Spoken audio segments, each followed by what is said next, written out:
Action's first Lunch and Learn webinar. It's on a very important and timely issue, offshore wind development. As way of introduction, it's the fact that climate change is accelerating due to humankind's excessive use of fossil fuels, and it is threatening life on Earth as we know it. Our ocean is actually absorbing and buffering much of the impact, but the results are increasing her own demise from sea level rise, warming seas, and ocean acidification, which is why reducing climate change causation is a critically important issue for Clean Ocean Action and a priority.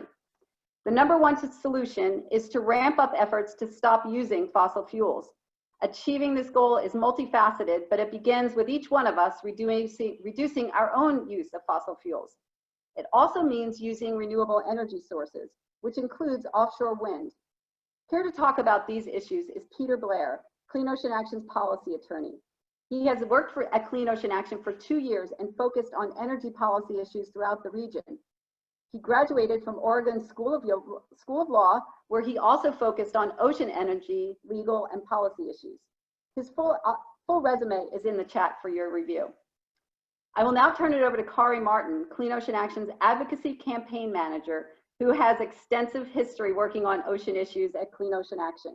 She will be facilitating the conversation today. Thanks again, everyone, for joining, and we look forward to your thoughts and feedback. Kari?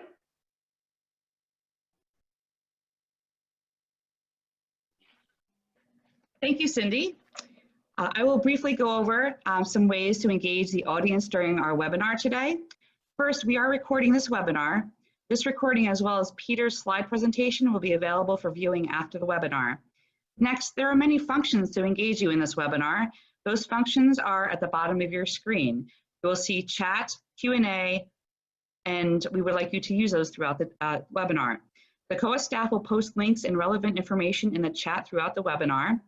In the Q&A, we will have a live Q&A question and answer session following Peter's presentation.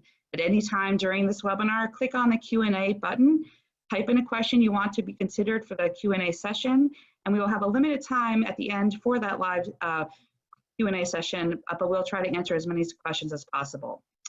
Next, we have polls. We'll be asking you to participate in 3 polls throughout the webinar.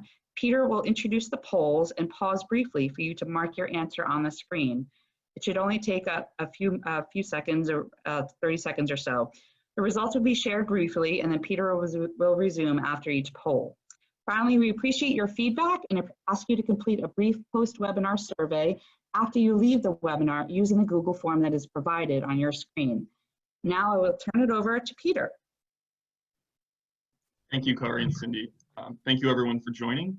The purpose of this webinar is to give a fair and accurate overview of offshore wind development in the New York, New Jersey region.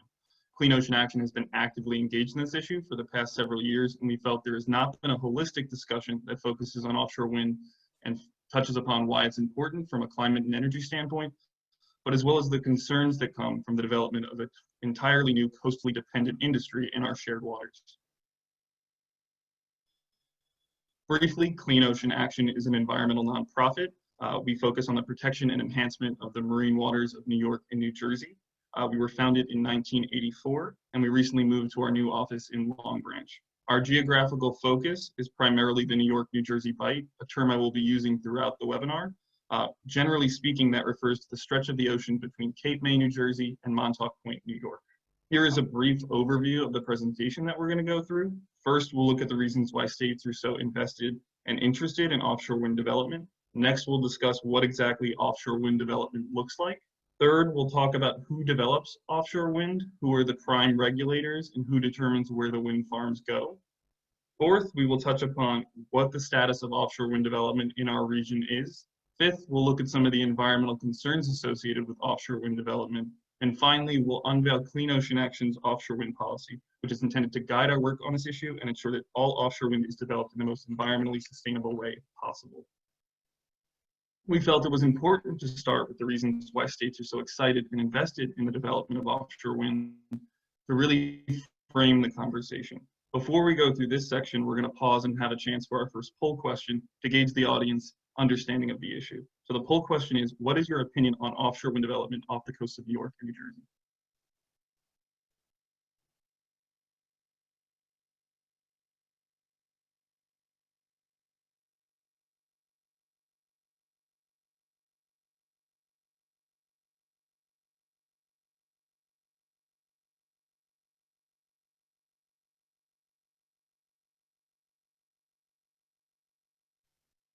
Okay, thank you everyone for filling out the poll. It looks like there's a wide variety of opinions, and I think as we go through the presentation, it will become clear why.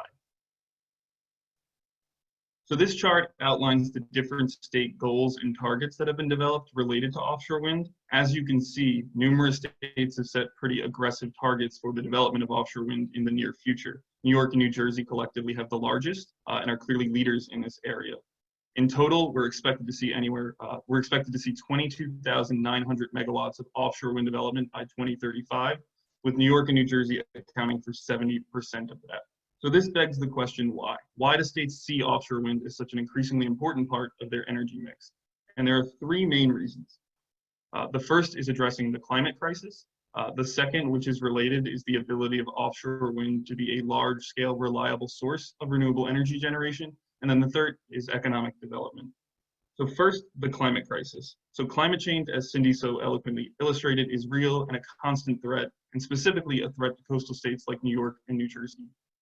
There are a couple main indicators that show the impacts we're expected to see and already seen from the climate crisis here in our region.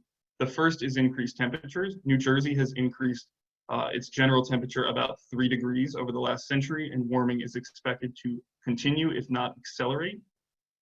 The second two are increased precipitation, so overall more wet weather, as well as stronger and more frequent extreme weather events.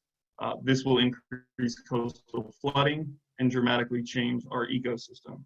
The third is sea level rise. Sea level rise is happening more rapidly in New Jersey than anywhere else in the US. According to the NJDEP's most recent report, sea level rise in New Jersey is expected to rise 1.1 feet by 2030, 2.1 feet by 2050, and potentially 6.3 feet by 2100.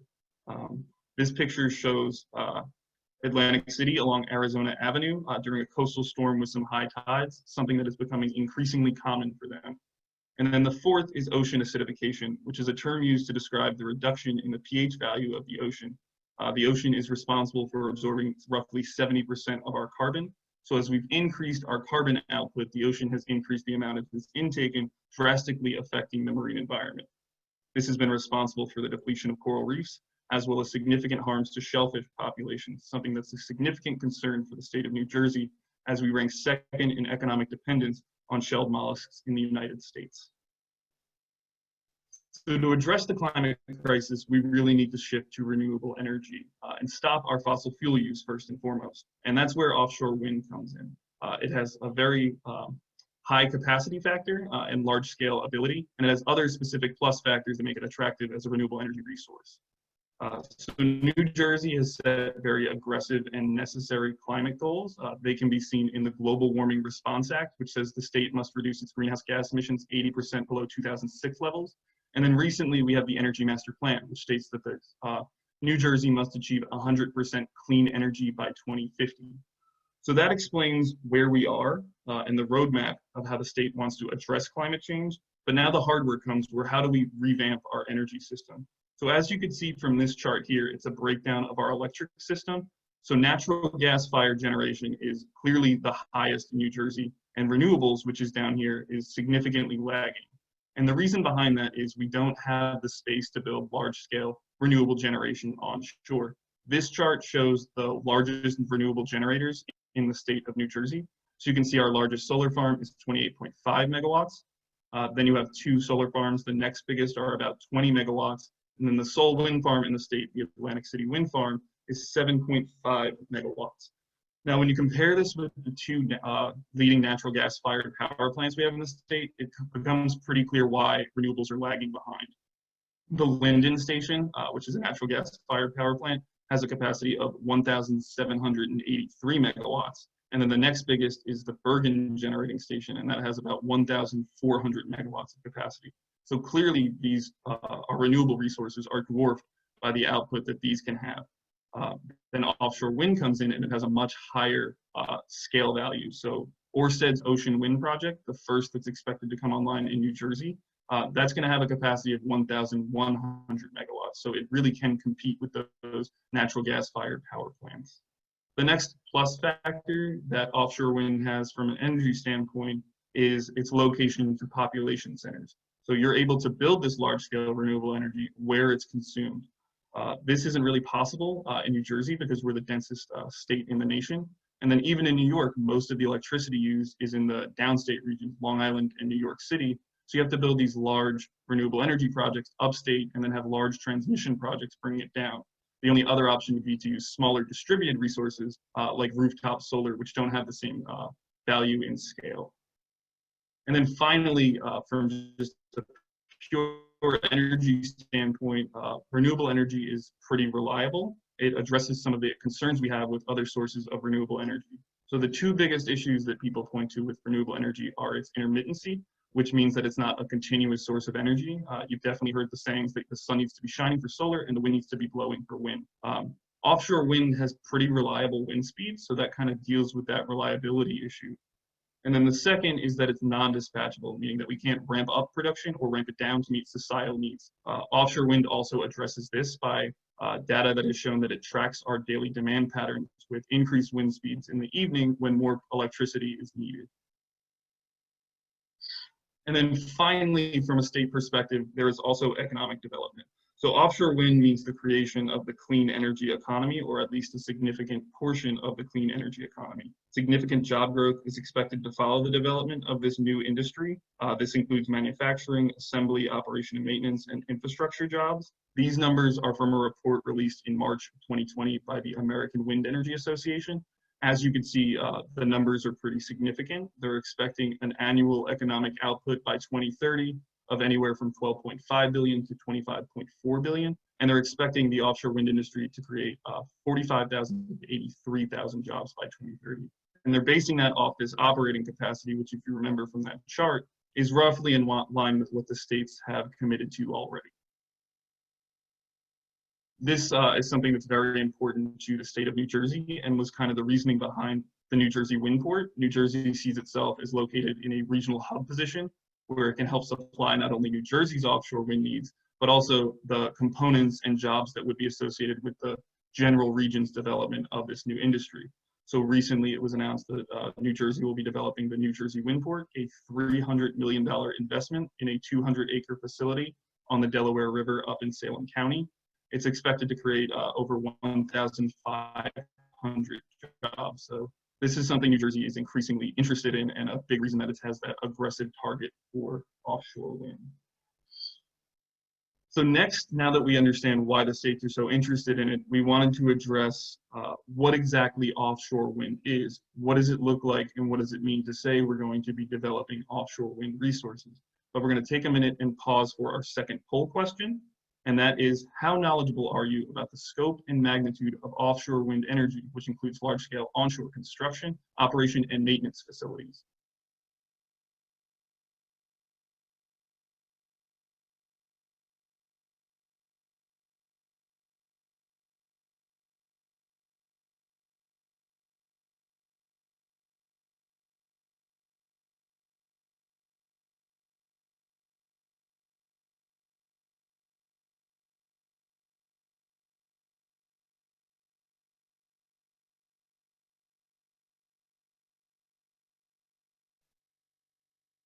All right, thank you for filling out the poll. It looks like there is, again, a split in what everyone's knowledge level is, but most are either somewhat familiar or not familiar, which is kind of what we expected because a lot of people don't talk about the specifics. So that's what we wanted to go into next. So this infograph very basically breaks down how offshore wind works. So generally speaking, you have a foundation, and that solidifies the turbine to the seafloor. That connects to the turbine, which is what the wind spins, the blades, which produces the electricity. That electricity is collected through inter-array cables. So all of the electricity is taken from the specific turbines to an offshore substation. Then the electricity is increased in voltage, and where it's transmitted to shore through an export cable or cables. Once it's on shore, it has to find a place where it can connect to our energy grid. And once it connects, it powers our lives in our homes. So that's very briefly how offshore wind works. But it doesn't really paint the full picture. To really understand offshore wind holistically, you need to break it down from the offshore components, something people are a little more familiar with, as well as the onshore components, which as I just went through, have those transmission cables and manufacturing centers for these large components that we're going to be developing, and then the manufacturing and the marshalling and assembly ports where you put it all together before bringing it out to sea. So very briefly, we wanted to touch upon a couple components of offshore wind because we think this will help when we get to the environmental impact section so everyone has a fair understanding of what we're talking about. So the foundations, as I said previously, this is the component that will go into the water and solidify the turbine. There are different types, the most common being this monopile foundation. The types have different pros and cons. The biggest industry reason for using different ones is primarily the water depth. Monopiles are better for shallower water. And just to give an idea of monopiles, since they are the most common, they're large structures which are driven into the seafloor through a pile driving technique. They're generally installed anywhere from 30 to 60 feet into the seafloor, and their size ranges quite considerably, but they can be anywhere from 200 to 300 feet tall and weigh anywhere from 1,000 tons to 1,500 tons. Ørsted's Ocean Wind Project, which we will be referring to a lot and go into more detail later, that's the first one in New Jersey. They will be using monopiles, and those are going to be developed at the port of Paulsboro in New Jersey. Equinor's Empire Wind Project, which is going to be connecting to New York's energy grid and is located about 20 miles off Sandy Hook. They're going to be using a wide variety of different types of foundations.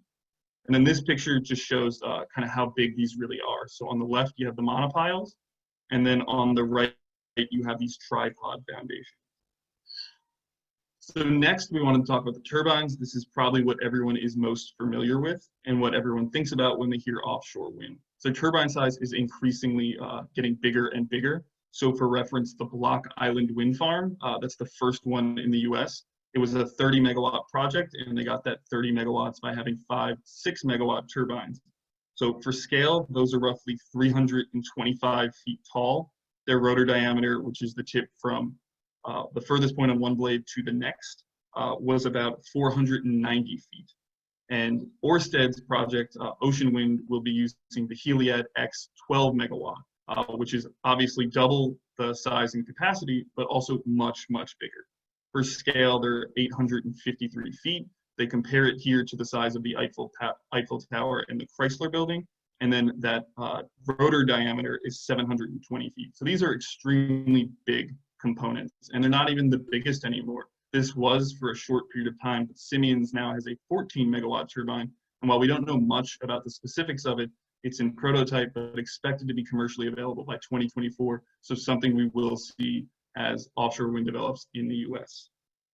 Now, briefly, we wanted to turn to this video, which discusses the development of the Hornsey One Project in the UK. I apologize in advance, they use meters when discussing it, but we thought it was important to kind of show the whole scale and kind of how big offshore wind really is.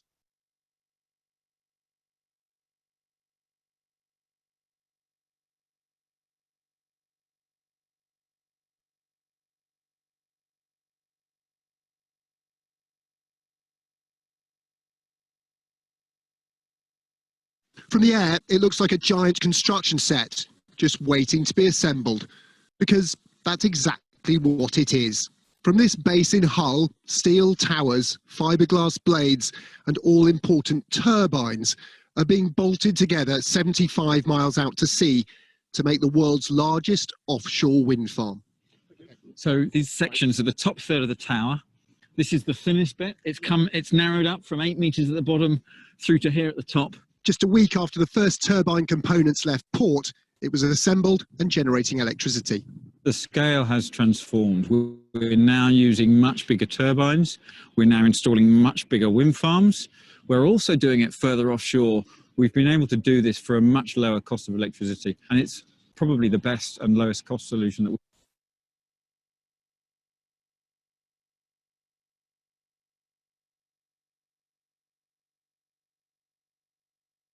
From the air, it looks like a giant... installing much bigger wind farms. We're also doing it further offshore.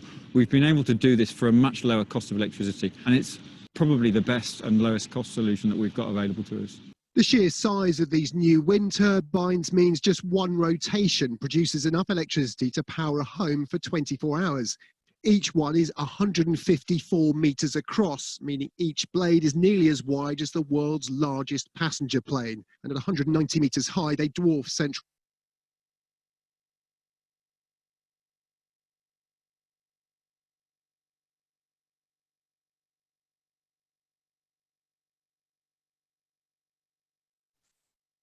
So it looks like we're having a little technical difficulty with the video, according to what I'm hearing. So we're gonna move on, which is also great for the interest of time, so we can really get to it. It looks like there are a lot of questions already, so I apologize about that. But next we're gonna discuss who regulates the development of offshore wind. So what are the roles of the state and federal government? Who determines where the projects are going to be? So there is split authority between the federal and state governments. On the federal side, through the Bureau of Ocean Energy Management, they're responsible for siting the offshore wind farms. They've developed a 4-stage process, which kind of guides the development. And they have to do 2 environmental reviews under NEPA throughout this. And that's where other federal agencies such as NOAA, the US Coast Guards, and the US Army Corps of Engineers comes in. And then on the state side, you have authority as well. And that's one with whoever the environmental permitting agency is. In New Jersey, that's the DEP. And they're responsible for the permitting of anything that's onshore as well as anything in what is called state waters, which is the first 3 miles from the coast. And then you have the energy regulator, who in New Jersey is the New Jersey Board of Public Utilities. They're responsible for determining who's going to connect to New Jersey's energy grid, who gets to be a part of that 7,500 megawatts that the state wants to see by 2035. So this is just a simplified view of the BOEM 4-stage permitting process, where they determine where the actual wind farms are going to be in the ocean. So first is area identification. BOEM determines if there's interest in a given geographical region. If there is, they develop what are called draft wind energy areas, which are essentially large swaths of the ocean that they're interested in seeing if developers want to lease. Through a scoping process involving numerous federal agencies and an environmental review, they make these smaller, and eventually they become final wind energy areas. Assuming they pass that environmental review, they move on to the second stage, which is the leasing process, which is BOEM holds a lease sale where the wind energy areas are divided into specific plots, and developers bid on the right for the ability to develop that area for an eventual offshore wind farm. The highest bidder is given the lease. Once you have a lease, you move to the site assessment phase, where the developer submits a site assessment plan to BOEM. This outlines different studies that they will be doing in their lease area to kind of get a good idea of the area they will be working in and inform their later configuration of the wind farm. So once the site assessment phase is done, you move to the final step, which is construction and operation. You submit a construction and operation plan called a COP. This is the final blueprint of the offshore wind farm. It really has all the details, the things people are most interested in. How many turbines, how big are they going to be, where are they going to be, what is the spacing between the turbines, what the export cable routes are. It really is the holistic blueprint. BOEM has to go through yet another environmental analysis under NEPA, the National Policy Act, and if it reaches a conclusion of a finding of no significant impact, it is approved and they are able to develop that wind farm. This is just a neat timeline that BOEM gives, kind of showing the linear process of that 4-stage and how long they generally think it takes.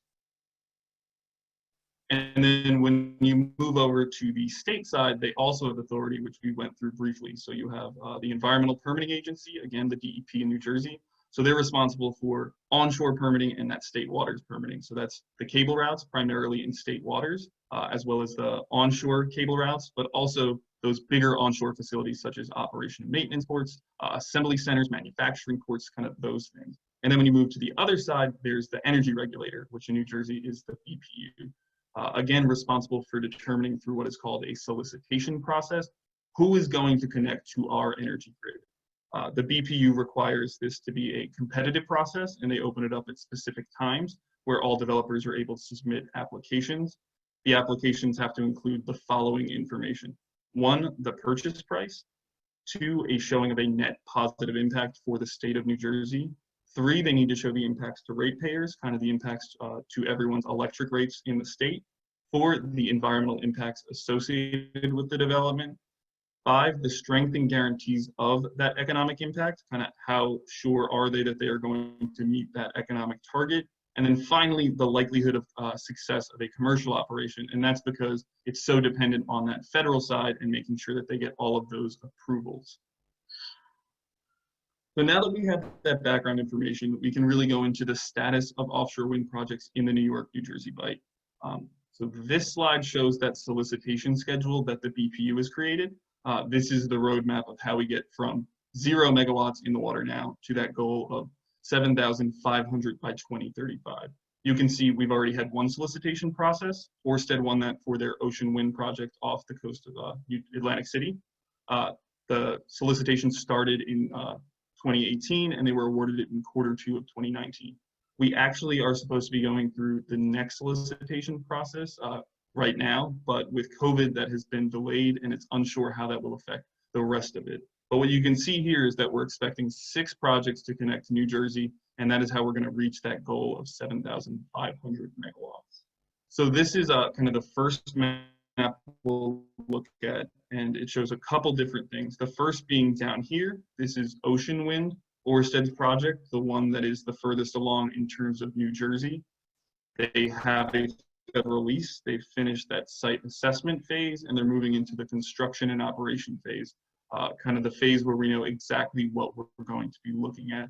And then, like we just said, they've won that solicitation process, which has allowed them, when you move up here, you have Empire Wind, which is in a similar situation as Ørsted's Ocean Wind project, with all the same facts, except they won New York's solicitation process. So they also have a lease. They finished that site assessment phase and are getting ready for the construction and operation phase, where we'll know all of the details.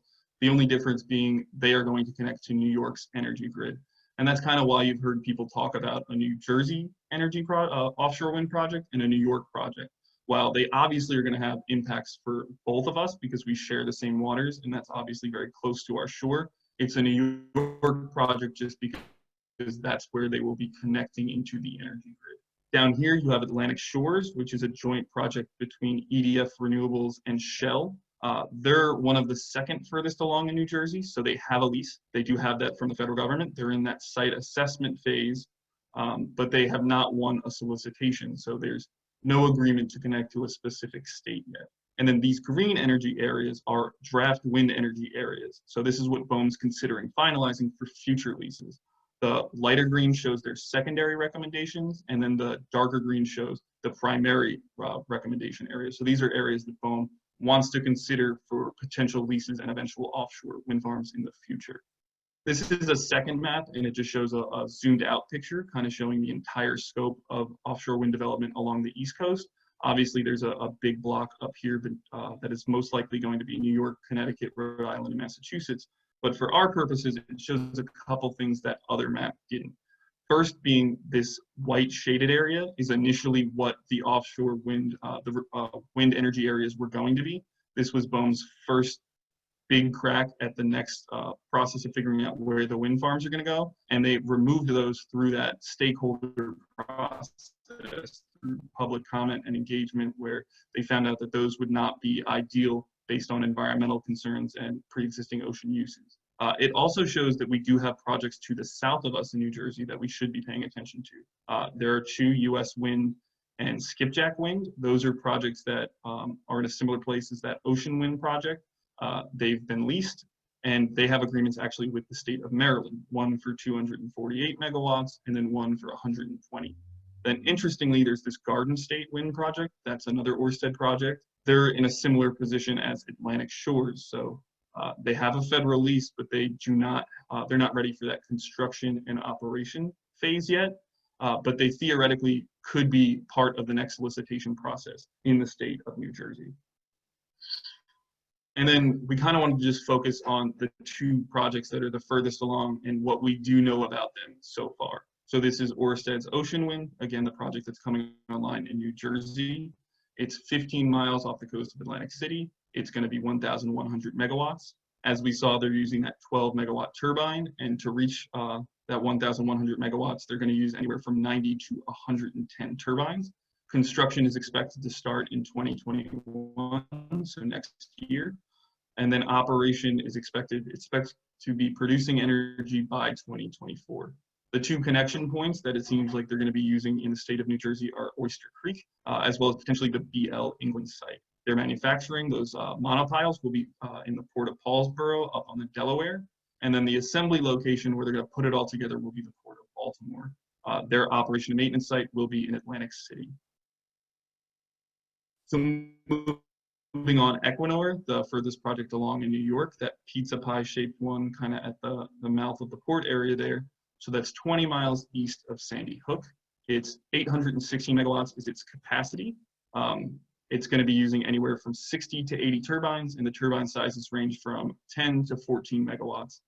They're in a similar phase as Ørsted's Ocean Wind, with construction expected in 2021 and operational by 2024. They'll be connecting to Con Edison's Gowanus substation, which is in Brooklyn. Their foundations will be built at the Port of Cummins, which is up in the Capital Region, so further upstate New York. Their assembly site is going to be the South Brooklyn Marine Terminal. This is not finalized, but that's what all the information is telling us. And then they're going to use a point somewhere in South Brooklyn for their operation and maintenance functions. So now we wanted to go into the environmental concerns with offshore wind, because as we said, we're talking about the development of a coastally dependent large industry in our shared water. And while that has a lot of benefits from a climate perspective, there are concerns we have about the impacts it'll have on the marine and coastal environments. We've broken this up into 4 specific subheadings. The first being impacts to marine life and wildlife. The second being the impacts to pre-existing ocean uses, such as commercial and recreational fishing, as well as navigation. The third being the cumulative impacts and the lack of knowledge that we have. The third being the impacts to our coast, the developments that will be necessary onshore. And then finally, the cumulative impacts, when we look at that map and see all those projects coming online, what does that mean, not just from a project by project basis, but for the entire region when we have multiple offshore wind projects in our waters? So first, we have the impacts to wildlife, which relate to impacts to birds, impacts to fish, and impacts to marine mammals. So on the bird side, we have a couple concerns. The first being displacement of habitat. There have been shown that there's behavioral responses to the offshore wind farms that may cause birds to no longer use habitats that they previously used.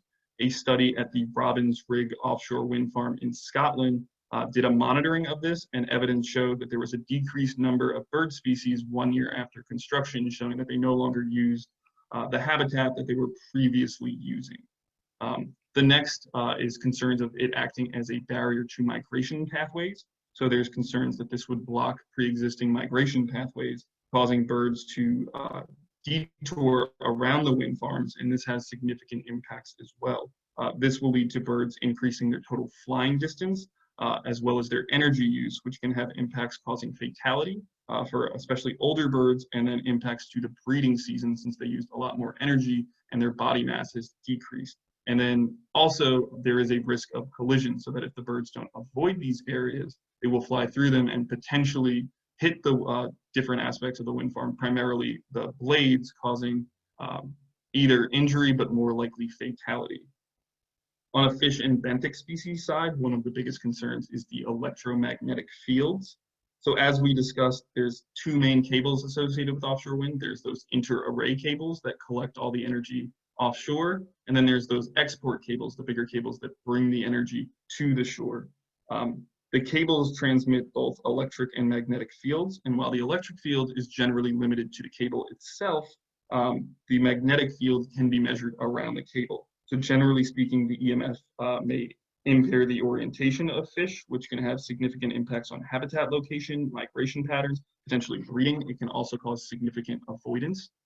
The species that are most likely going to be impacted by this at a more significant rate are crustaceans and marine life that use electric and magnetic currents for orientation, and these are things like sharks, rays, and eels. Research has suggested that many of these species are able to detect this EMF from the cables anywhere from 1,000 feet away. There's also significant concern about habitat change. So anytime you're introducing a new hardened structure to the marine environment, you're creating an artificial habitat. And while this can be a net positive thing, increasing biodiversity, it also can disrupt the normal habitat that we're used to seeing and introduce potential new predators and disrupt the marine environment. There's also concern that habitat change will happen because of the noise as well, both from the construction and operation, the increased vessel traffic, as well as the noise emitted from the turbines and the generators themselves. And then finally, moving on to marine mammals, the two biggest concerns are noise pollution from the construction and operation, including increased vessel traffic, as well as vessel strikes. So noise pollution from the construction, the biggest one that we're most concerned about with is that pile driving activity. Pile driving has been shown to cause behavioral changes and negative impacts in seals, porpoises, dolphins, and whales. These disruption effects have been measured up to 20 miles from the construction site. Noise impacts are also a concern for operation as well. So not just from the increased vessel traffic, but also from the noise emitted from the turbines themselves. The gearbox and the generator substations create a constant noise, and there's concerns that this will also create a disruption of marine life. And then finally, there's vessel strikes. So not only are you increasing the amount of traffic to and from the wind farm, both with construction and those operation and maintenance activities, but as we'll get to in a second with those pre-existing ocean uses concerns, there's fear that we are going to be funneling a lot of commerce and traffic into narrow lanes because they will be avoiding the wind farms, and that increased density may cause increased vessel strikes. So moving on, the next impact is to existing ocean uses. We have a very diverse mix of ocean uses off the coast of New Jersey and New York, but we only have the time to focus on fishing and navigation. So commercial and recreational fishing have significant concerns about the development of offshore wind. They fear that it will harm their business, which is already being impacted by the changing marine environment from climate change. So just to give a perspective of New Jersey's commercial fishing industry, it is the 5th largest in the US and contributes billions annually to the state's economy. The most recent data we have is from 2016, and it shows that New Jersey's commercial fishing industry created 37,000 jobs, generated $6 billion in sales, $1.4 billion in total income, and then $2.2 billion in value added to the economy. There's over 100 different species of commercial viability in our waters, and our section of this economy is key not just to the state of New Jersey, but to the larger nation's food supply. To be clear right now, BOEM and the developers are stating that fishing activities will be able to continue in the offshore wind farms. They're not barring access, but there's still concern that even if there's access, it's not meaningful access. So some of these concerns are first and foremost that the wind farms will drastically change the fishing habitat patterns, kind of changing the places fish are and disrupting where people fish. Second, it may not be technically feasible to continue to fish in these areas, especially activities such as trawling and drag nets, which impact the seafloor. So these could catch the cables, or when the cables actually can't be buried to the ideal depth, which is to avoid that EMF, they put concrete mattresses over them, and there's fear that this fishing equipment will catch those and be disrupted and break, or potentially harm the wind farm itself, which could cause potential liability. Third, there's issues about navigation. So even if they don't fish in the specific area, it may be blocking access to other areas, causing increased vessel time, increasing the amount of time needed to get the same yield.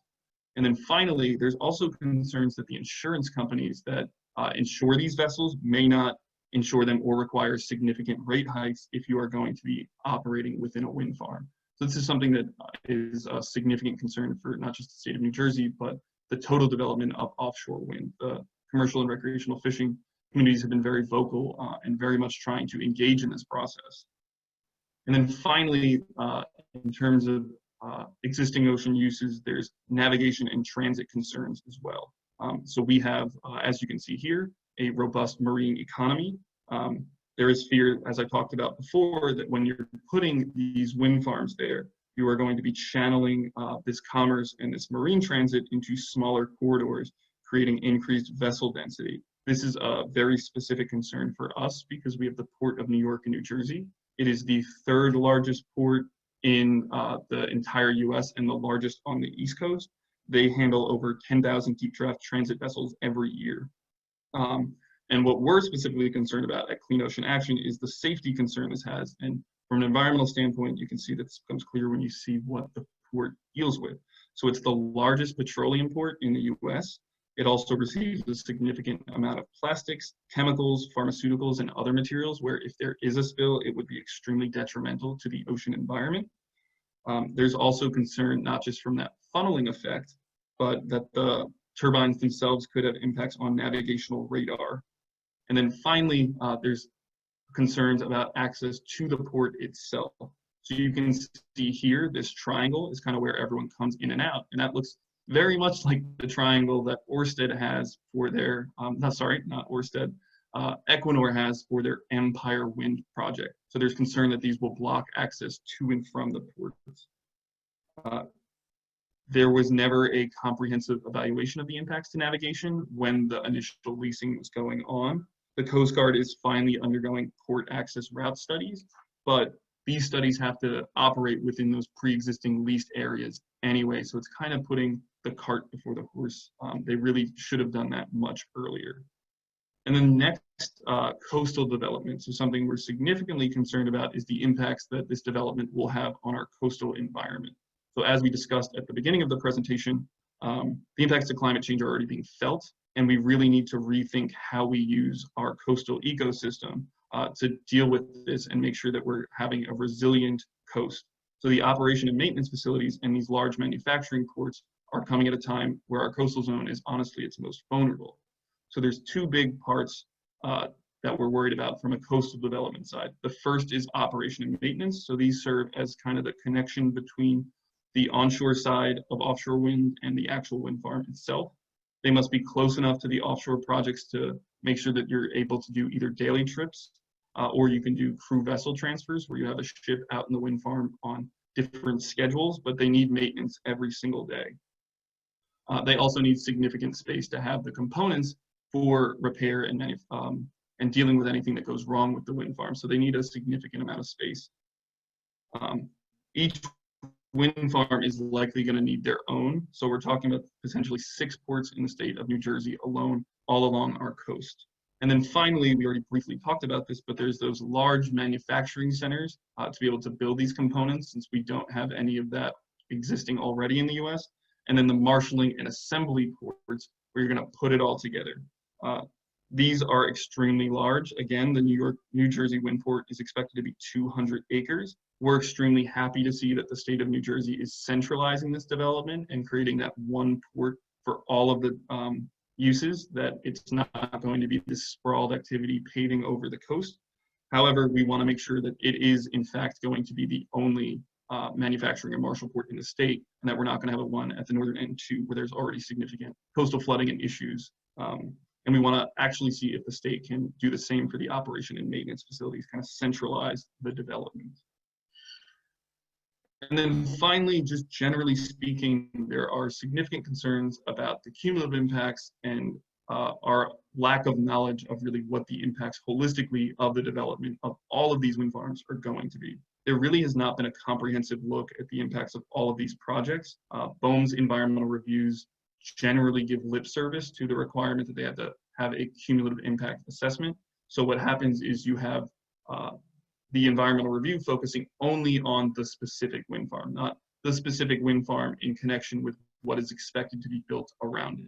And as you can see, specifically up here, we're talking about wind farms in close proximity to each other. The same can be said off the coast of New Jersey. They're all, relatively compact, and we're really unsure what the development of all of these in a 15-year period is going to have. We did get one look recently. BOEM was required to do a supplemental environmental impact assessment for Vineyard Wind. That's the project up here. It's an 800 megawatt project that's going to be connecting to the state of Massachusetts. And the cumulative impact analysis was pretty telling. They found while Vineyard Wind itself may not have major adverse impacts to the recreational and commercial fishing industry, Vineyard Wind, when considered in connection with all of the other projects expected to come around it, could have significant adverse impacts. So we are finally starting to see this, but it's a significant concern. And then related is that we really don't have a robust amount of knowledge of the impacts. Again, the only wind farm we have in the state, in the entire US, is that Block Island wind farm, which is 30 megawatts. So it's so much smaller than what we're talking about now. We're really ramping up at a very significant rate. So it's unsure, one, what we can even learn from that project, if it will translate to these bigger projects. And then they're still actually undergoing a lot of the studies for the Block Island Wind Farm since it's only been 5 years. So before we get into Clean Ocean Action's policy standpoint, we're going to pause for our next poll question, which is what concerns you the most about the potential impacts to offshore wind development?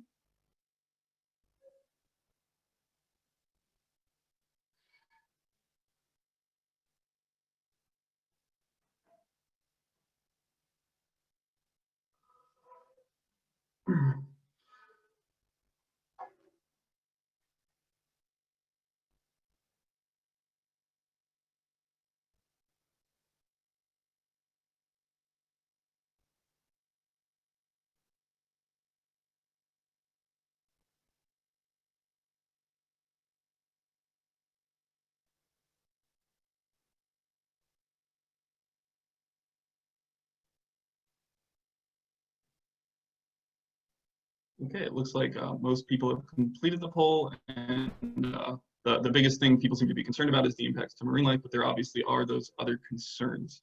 So now we're going to get to what exactly Clean Ocean Action has been doing and what our policy related to offshore wind development is. So holistically, Clean Ocean Action's policy.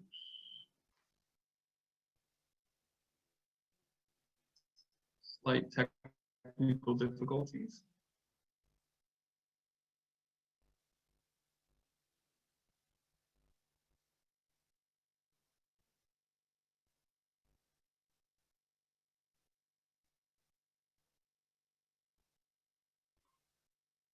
So as I was saying, Clean Ocean Action's overarching policy is the environmentally sustainable development of offshore wind resources in our region. But what exactly are we going to do to make sure that that happens? Looks like there's still some technical difficulties. So to make that more manageable, we've really divided our offshore wind policy into 8 separate segments. The first of which is going to be doing what Clean Ocean Action does best, and that is to that is to be critical yet fair in our evaluations of offshore fuels and how urgent that is from a climate perspective, but we cannot ignore the legitimate concerns of the development of this new coastally dependent industry. We hold ourselves to a high level of accountability, and we expect the same from other states and the state of New Jersey, as well as the offshore wind developers. Next, we really want to minimize the need for offshore wind development by aggressively prioritizing and implementing energy efficiency and conservation strategies. A report by the Council on an Energy Efficiency Economy found that new efficiencies in transportation, building, and the industrial sectors can be 50. That can get the US essentially halfway to its climate goals. Furthermore, energy efficiency and conservation strategies account for the most cost-effective means of reducing our carbon footprint. Specifically, what Clean Ocean Action will advocate for and what we want to see is aggressive energy efficiency resource standards for all New Jersey utilities, and we want to see that implemented in a meaningful way. We want to see the development of time of use rates and other demand-side management programs to really cut down on peak energy demand, which accounts for the most significant need for new electric generation. And it flattens a curve, kind of the term we're all used to with COVID-19, but really spreading our energy use out throughout the day so that there's not spikes that we have to account for. Finally, we want to see increased efficiency standards and building codes for new buildings, as well as buildings undergoing significant redevelopment.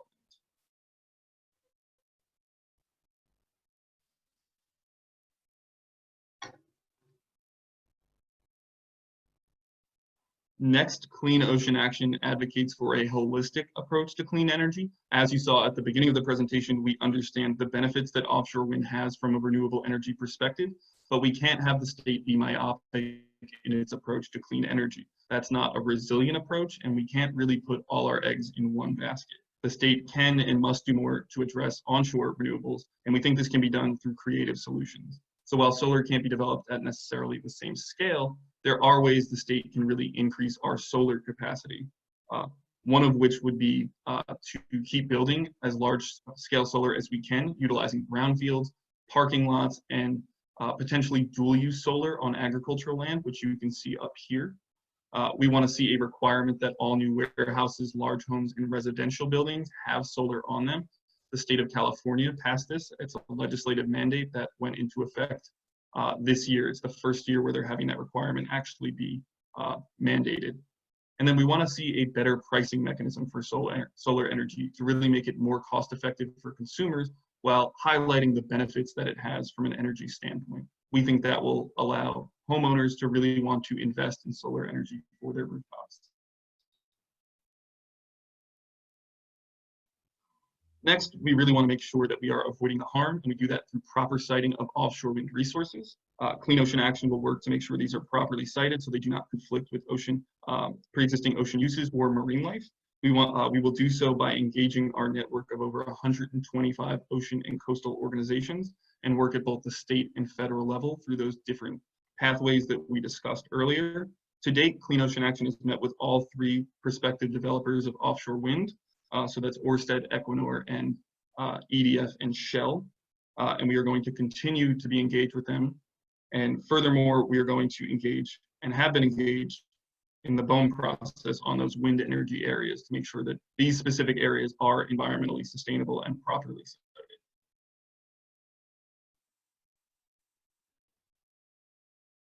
Next is we really want to focus on minimize the avoided, and to the extent we will work we will work to find equitable ways to achieve fair and just solutions. This can be mitigation funds for the fishing industry. We can also work to ensure that offshore wind is not specifically harming endangered species, things like the Atlantic right whale. And we also are increasingly interested in looking at ways to centralize the infrastructure offshore. And one way is through a shared centralized transmission line, a larger backbone.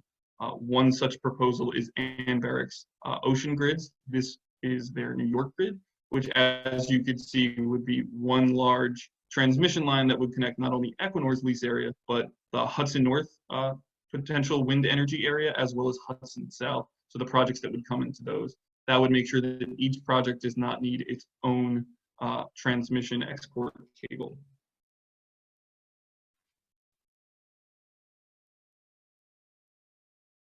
Next, we want to make sure that we ensure the responsible onshore development as well.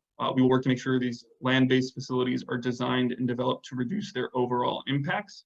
Specifically, we will advocate that they be designed to reduce their overall footprint, to be climate resilient since they will be on the coast, to be as energy efficient as possible so they're not drastically increasing our energy needs, and then they're sited in environmentally preferable and sound locations. And again, we want to make sure that they are in fact centralized and that we are having one area developed, not the entire coast. Then finally, we really want to and need to see comprehensive planning. So we are going to ensure that the state develops a comprehensive plan that provides a full and fair analysis of the cumulative impacts of multiple offshore wind projects and to make sure that the permitting decision for offshore wind are following that plan.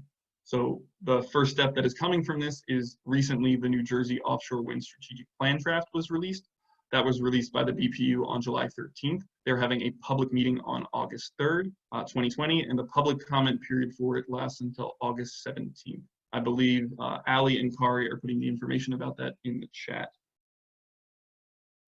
And then finally, Clean Ocean Action will leverage our experience to gain results. We have been a leader in coastal and marine advocacy for the past 30 years. We will leverage our reputation about the full scale of offshore wind development so that they can make environmentally sound decisions. And then that concludes the presentation portion of the webinar. And with what time left, we will go to question and answers.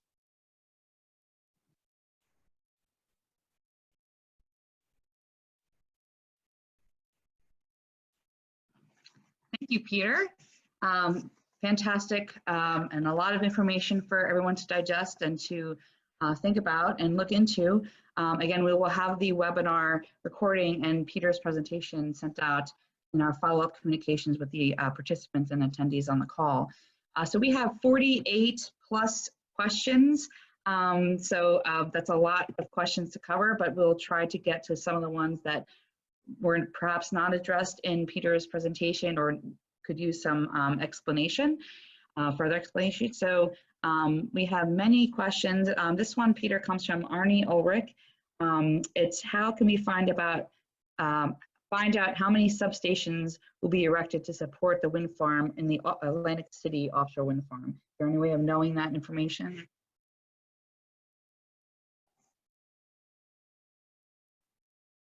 That's a terrific question. Right now, I don't think is fully known.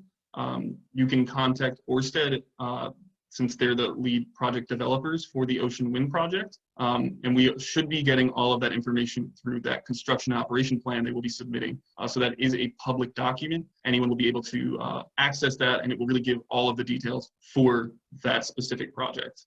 But currently, I don't believe we have that answer. Thank you. And Peter, from Mary Riley, how would offshore wind have to plan for sea level rise? That is a terrific question as well. Definitely planning for sea level rise, you need to make sure that all of the onshore facilities are resilient. So we're talking about the development of those port facilities, and you need to make sure that they are resilient and not going to be impacts and unusable in the coming years because of sea level rise. So one way would be to make sure that they are protected and have barriers from strong storm events to protect the infrastructure that we're going to be manufacturing. You could use some type of green infrastructure techniques as well to add as a buffer for potential, coastal flooding.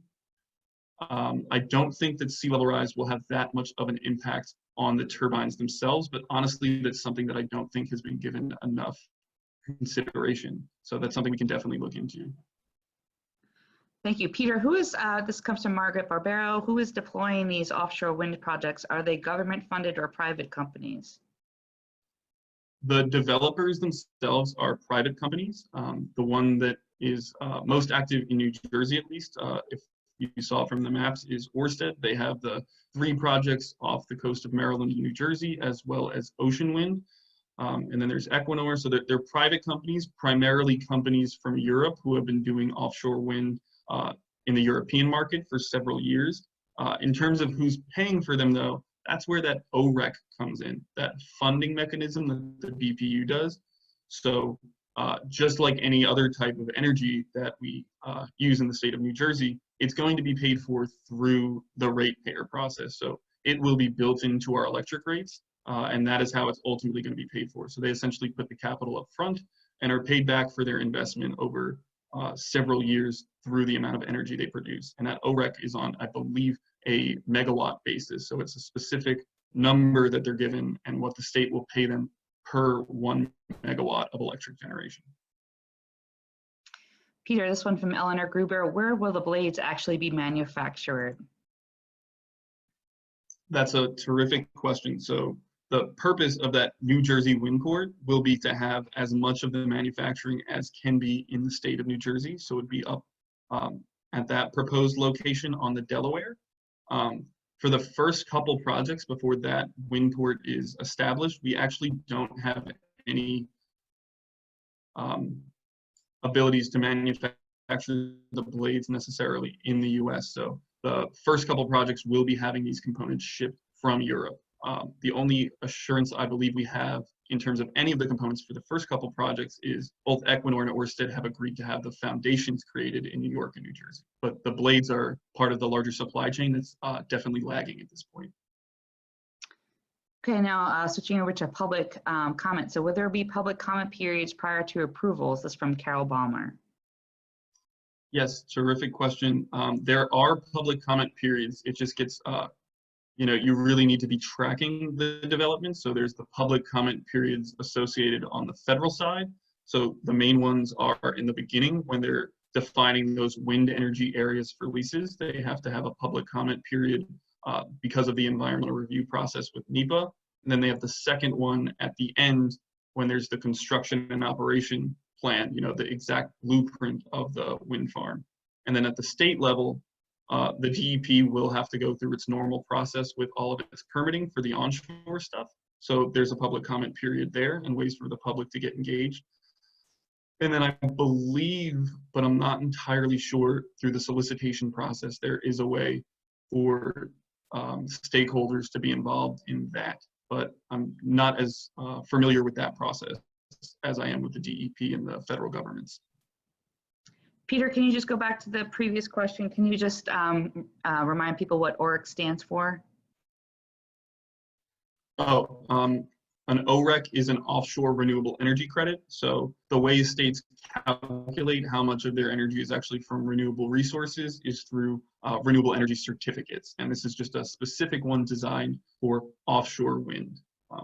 So it's kind of an accounting mechanism, and it's the purchase price for the energy that Ørsted will be developing. Okay, question from Barbara Cuthbert. How far apart are the turbines to be placed, and can this be adjusted without increasing costs if it would decrease impacts to wildlife? That is a great question. I believe there is being a big push to make sure that the turbines are spaced at least 1 nautical mile away from each other. There's specific requirements for the spacing from a technical standpoint to make sure that there's not any drag, which means one turbine is blocking the ones behind it to kind of increase efficiency. And I believe the fishing community is trying to make them bigger so that they have more access and that they're more spaced out from an environmental standpoint is something we're interested in. But it's really going to depend on a project by project basis. There's no specific federal guidelines that says they have to be a certain spatial configuration. Great, so time is actually up for the webinar, but we are happy to stay online to answer some questions. But I just wanted to say, before we answer additional questions, that we will have just a reminder, please take a couple seconds to fill out the post-webinar survey using the Google form that pops up when you close out of the webinar. It will be helpful for us to gauge our presentation and prepare for future ones. We will continue the conversation with communication with participants with the materials from this webinar and other helpful information as wind development, offshore wind development moves along here in the region. I thank you for your participation. We will move on to some questions. We have one from Scott Thompson. What type of data has been available to the public with operations off of the Rhode Island in New York? And how has that impacted those local areas, and how is that information helpful moving forward here? The information so far with not just Block Island, but most of the wind farms has been publicly available. It's a little tricky to find it, and that's something that Clean Ocean Action can definitely send out in our communications. They are doing a bunch of robust studies to try to understand the impacts from the Block Island wind farm. Again, the concern is that they're ongoing. It takes years for these studies to be completed because we're really trying to see what the long-term effects of these wind farms are going to be. And then the other concern is, again, that we're talking about studies done at a 30 megawatt facility when we're talking about scaling up for the first project in New Jersey being 1,100 megawatts. So going from 5 turbines in the water to anywhere from 90 to 110. But the studies are coming. It's just the speed at which the states are pushing for offshore wind development doesn't match the time frame for these studies to be completed. There are also studies that have been done with the European offshore wind farms. But again, we're talking about significantly different environments, so it's not entirely clear how they would translate. Question from Don Adler. Any projects or discussion about public development of offshore wind generation rather than just private developers? That is a very interesting thought, and I do not believe so. That is definitely in the hands of these developers. I don't believe there's been any discussion about either the state or the public being the developers or having ownership over the wind farms, and I don't believe that's been done anywhere. It's primarily been similar to the way we develop other energy resources, where it's, you know, a large company. Specifically related to the state draft strategic plan, there's a question from Marianne Clemente. Are they having only one public hearing? Yes, that is a terrific question. It does seem like they are only having one public hearing. Not to put the BPU and the state under fire too much, but they actually were initially only giving us 2 weeks for public comment and 1 week from when it was released to when the public meeting is going to be. So a lot of environmental organizations and the fishing communities really pushed them to extend it, and that's why we have the dates we do now. But they are only, as of now, only having that one meeting and then the ability to submit written comments by August 17th. So it does not seem like it is meeting the requirements of a fair and transparent process, especially for something that is so critical to the development of the offshore wind industry in the state of New Jersey. Question from Glenn Arthur. What is the lifetime of a turbine expected? This is a really good question, and one I should know the answer to, but I don't think I have an accurate answer, and I don't want to misspeak. So I can look into that, and we can send that out with some follow-up communication.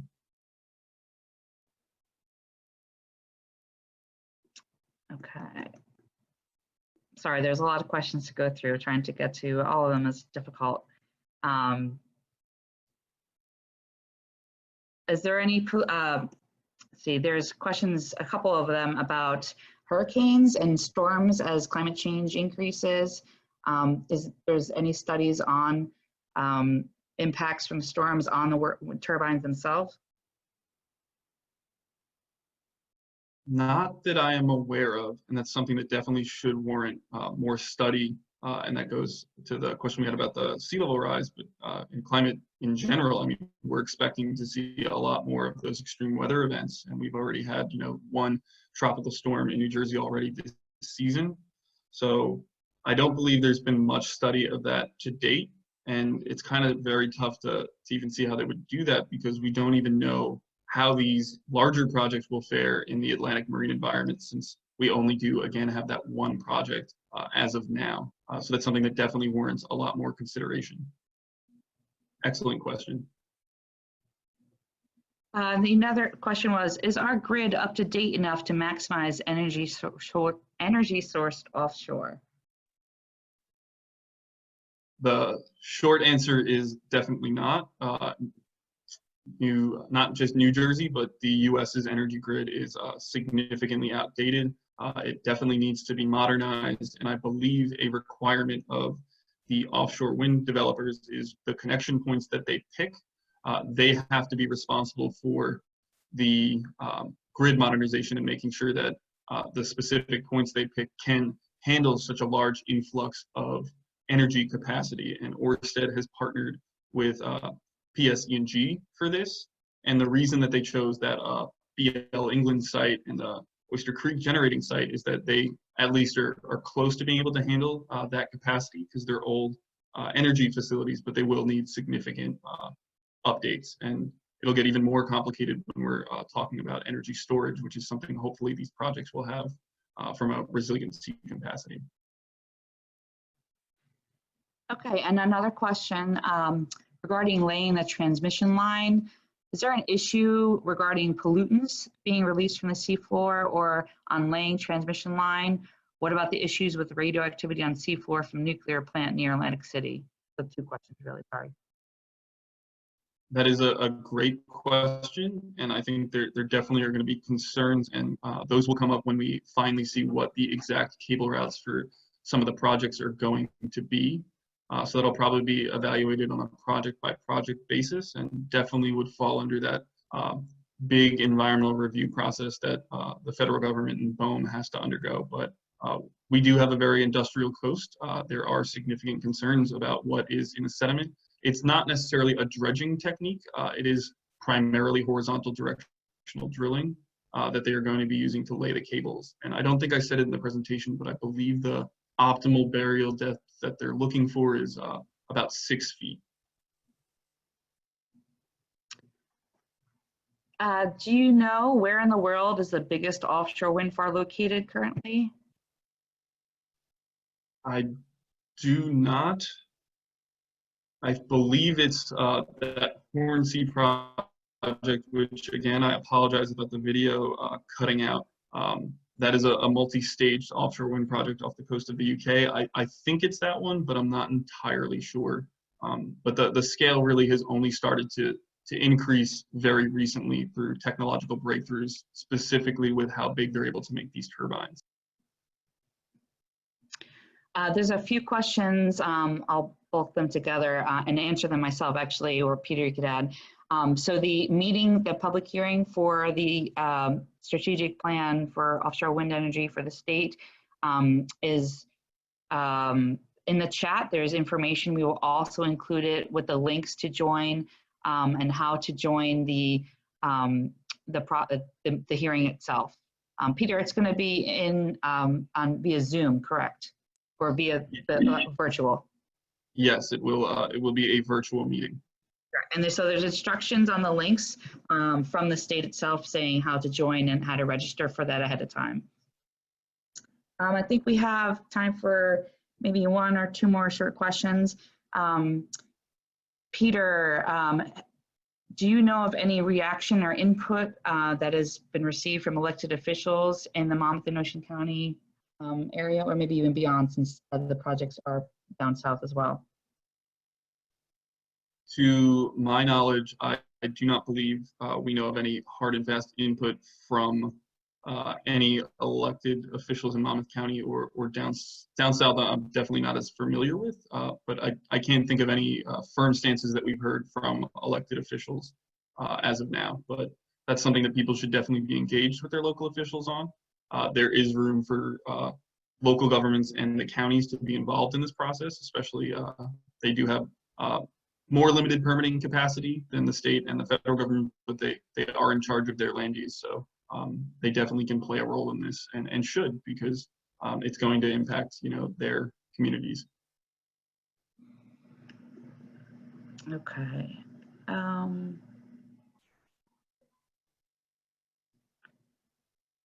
Do you know what the anticipated time frame is for submitting an application by a developer to the project completion? It is hard to say at the current moment because you have that one federal agency, BOEM, responsible for all of the offshore wind developments. So as you saw from that map, there's quite a lot of them. And there's actually even developments now off the West Coast with floating wind technology. The reason they're not seeing the developments we're doing is because they have much deeper water. The BOEM slide I had up previously kind of outlines, which I don't think I can get back to, what they believe their timeline is, which I think is, roughly anywhere from 2 to 4 years. And that kind of tracks with the solicitation process that the BPU has developed, with a solicitation every other year, and it taking about 3 years from the construction point to the operation point for their purposes. But there's unfortunately no hard and fast answer to that. Okay, thank you, Peter. That was a lot of information, and I put you on the spot for many of those questions, so I'm sure it's very much appreciated. Cindy Zip would like to come back on if she turns on her video to wrap up.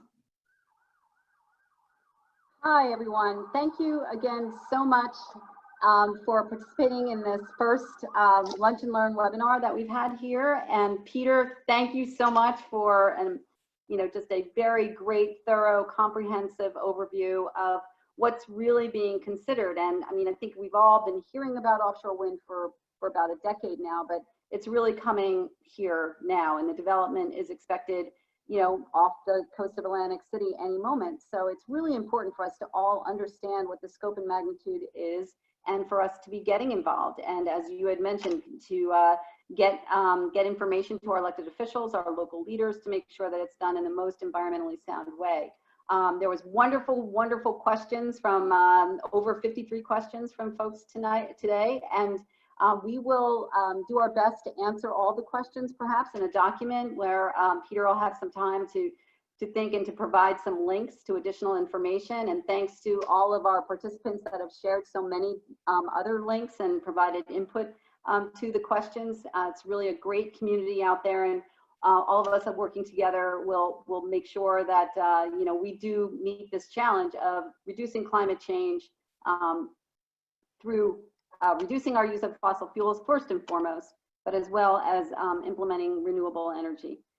So this is really something, this is just the start of a conversation. If you would like to stay involved and hear more about what Clean Ocean Action is doing, please send us an email to get on our email list so that we can keep you informed about these activities. As Peter had mentioned, it's very complicated, lots of layers of governmental oversight at federal level, state level, local level. So it really is hard to keep track of it all. So we'll make sure that we provide a resource for people to learn more and to find out how they can get involved. So again, thank you all so very much, and be sure to fill out that survey so we know how the webinar went, and we can improve and expand these opportunities, especially in this new virtual world of ours. Thanks again so much, everybody, for joining. Thank you. Thank you all.